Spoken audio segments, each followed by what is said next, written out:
మార్కెట్లో అంతా కూడా ఏఐ గురించే ఉంది. ఎందుకు 10 మంది చేసేది ఒకరితో అయిపోతుంది. ప్రాంప్ట్స్ ఇచ్చుకుంటూ వెళ్ళి అట్ ద సేమ్ టైం ఆ నాలెడ్జ్ ఉండాలి. ప్రాంప్ట్స్ ఇచ్చి వచ్చిన కోడ్ అంతా కరెక్టా అంటే కాదండి. మీకు సింపుల్ ఎగ్జాంపుల్ చెప్తా. ఏఐ ఇచ్చేదంతా కరెక్టా అంటే రాంగ్. మీరు ఒక ఎక్సెల్ ఫైల్ తీసుకోండి. ఎక్సెల్ ఫైల్లో huge data lakhs of records పెట్టండి. పెట్టి దానికి ఏఐకి ఇవ్వండి. ఏఐకి ఇచ్చే ముందు మీరు ఒక కాలం కానీ రో కానీ మీరు మాన్యువల్గా క్యాలిక్యులేట్ చేయండి. క్యాలిక్యులేట్ చేసి సేమ్ ఫార్ములా ఏఐకి అండి. ఏఐ మిస్టేక్ ఇస్తుంది.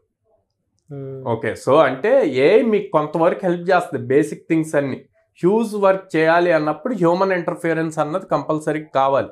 అండ్ అది చేసి ఇచ్చిన ప్రతి మనం బ్లైండ్గా ట్రస్ట్ చేయలేం.